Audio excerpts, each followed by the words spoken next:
In this video, I'm going to talk about the suppression of advanced technology throughout history. If you study anything from biblical mythology to Greek mythology, and even to our more recent history as of the last 100 years or so, you will find this repeating dynamic of powerful governments, kings, and gods suppressing technology and keeping humanity stuck at a lower level of technological advancement.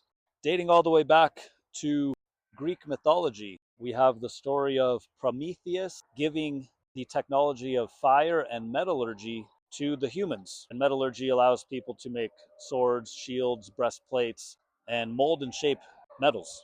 This angered Zeus. And in the Greek mythological story, or in the Greek narrative, Zeus gets so angered by this that he punishes Prometheus. The mythology is that he ties him up and this bird comes and eats out his intestines every night. And then, like, the next day he's healed and the bird just keeps coming back and eating him. And that's Greek mythology, the suppression of fire and metallurgy to the humans. Also, in biblical mythology, we have another similar tale called the Tower of Babel. And in the Tower of Babel, the humans come together to create this tower, which was a great accomplishment, that they all came together as one and created this tower. What exactly the tower was, it's up to debate. Some people believe it was a communications device. Some people believe it was a spaceport, because the idea of the tower was to reach into the heavens. But the humans got punished for this. This angered Yahweh, who I believe may also be the same as Zeus in Greek mythology. But Yahweh punishes the humans by destroying the tower and then dividing up their languages so that they could no longer communicate and they could no longer come together as one and accomplish similar things. Also, in the book of Genesis, we have the story of the creation myth, where the gods create the humans in their image and they're kept in this garden, the Garden of Eden. And then the humans take part in knowledge, tree of knowledge. And this angers God, so God casts them out of the garden and punishes them.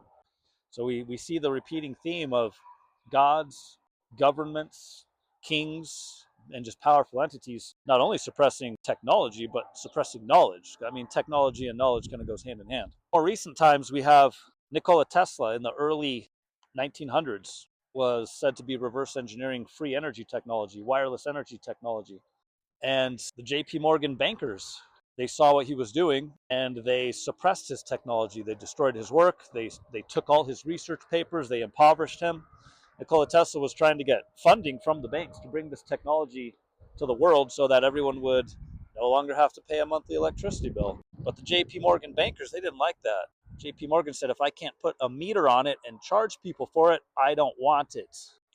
So they suppressed that technology. The 1940s, the Roswell, New Mexico UFO crash, which happened to be on the exact latitude and longitude where the numbers of the latitude and longitude added up to be the number of pi, mathematical pi.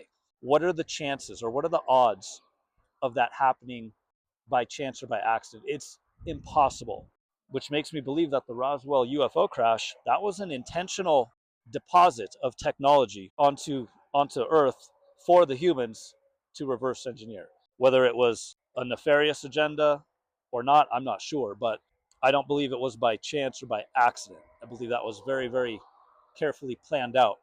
And the Roswell, New Mexico crash, the government and the military, they came in there and took all the evidence from that and swept it under the rug and lied about it and said that it was a weather balloon. Well, we know it wasn't a weather balloon. That was a highly advanced craft with a highly advanced anti-gravitic propulsion system.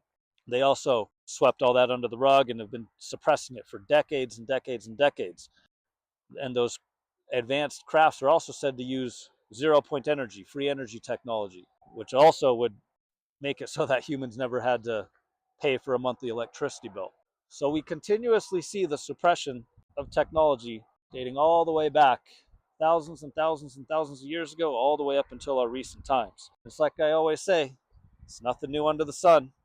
This world's always been controlled by very highly advanced entities, beings, Nephilim bloodline, Illuminati, gods, angels, whatever you want to call them. They've always been here. They've always had the technology, the UFOs, the flying saucers, the anti-gravitic propulsion systems, the free energy technology, genetic engineering, possibly even time travel. It's always been here.